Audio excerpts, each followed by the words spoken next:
Purple Heart Homes understands the importance of homes to veterans on all fronts. The bill has been passed in both the House and the Senate.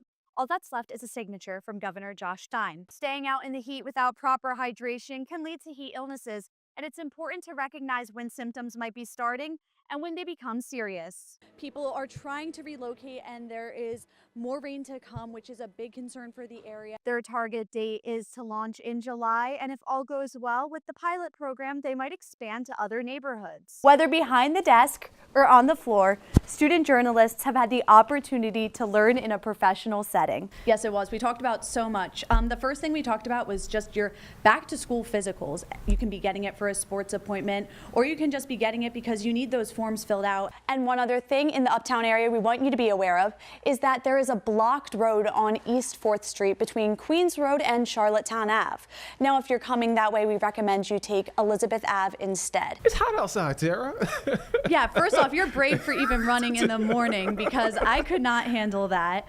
I spoke with a primary care physician from Novant, and he just gave some advice on how to stay cool. And, it was really avoiding the heat during those peak hours, 11 a.m. till 4 p.m. It's hot out here in the Queen City, and after speaking with Novant's primary care physician, I learned a little bit more about how you can stay cool in this warm weather. Dancers are encouraged to bring items like lacrosse balls and biofreeze to keep their bodies going, as well as items like fidget toys to stimulate their minds. Students arriving at State College High School this week have been met with metal detectors and heavy security. The response comes after police arrested a suspect accused of plotting an attack on the school. Scary, to be honest, because this person was planning to commit a massacre in a school. Sean Murphy is a senior at State High.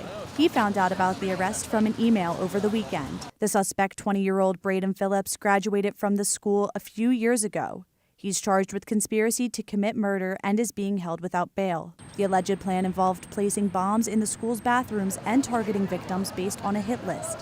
The line behind me has died down quite a bit, but as you can see, even though school would have started 20 minutes ago, students are still checking in with State College police as they're being filed in through metal detectors and getting their bags checked as they enter the school property. We are very appreciative and grateful for the State College Police for their extra security presence here and for the cooperation and patience of the students. Police won't say much about talk of a possible accomplice, saying the investigation is ongoing. But the school plans to keep extra security measures at least through Monday and borrowed some metal detectors from Penn State. The district has been sending regular updates to families on security measures. In State College, I'm Sarah Grosch for the Center County Report. A fun day on the water, Yeah, I love swimming. can easily turn into a dangerous place. According to the CDC, drownings are the leading cause of death for children aged 1 to 4.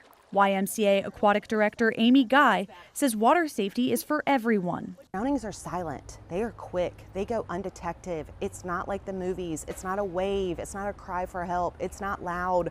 Since 2005, she's led swim programs for people of all ages, like Juanita Mitchell. I've learned how to backstroke.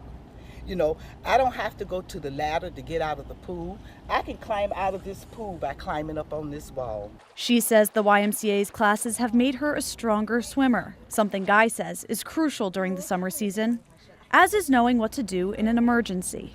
We always say reach, throw, row, but never go. Especially if you're not a strong swimmer yourself, you can reach a pole out to them or a noodle or a float. In addition to classes, there are other preventative measures you can take when out by the lake or beach. Life jackets are cool. We're bringing them back. An item so small can make a huge difference. Prioritizing safety can keep the fun times afloat.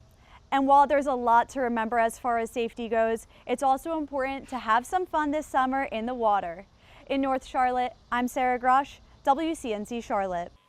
Police are investigating a St. Patrick's Day celebration that took a violent confrontation between police and partygoers caught on camera. More than 100 international students have asked a federal judge to let them resume their studies while the court decides whether the government abused its power by terminating their immigration records. Yesterday's ice storm reminds us it's still winter, and Punxsutawney Phil can say, "Told you so." He saw his shadow this week, and the legend says that means 6 more weeks of winter. Reporter Ethan Hetrick looks back on the fun in Punxsutawney on Groundhog Day. I don't know about you guys, but I'm very excited for the Super Bowl. I'm wearing green for the Eagles today. Governor Josh Shapiro is proposing a new state budget that includes millions more dollars for schools, public transit, and more. Earth Day happened this week, but today Penn State is hosting an event for local families to get outside and celebrate Mother Earth. After more than 20 years at Penn State, the dean of the Belisario College of Communications is leaving to become president at a New England university.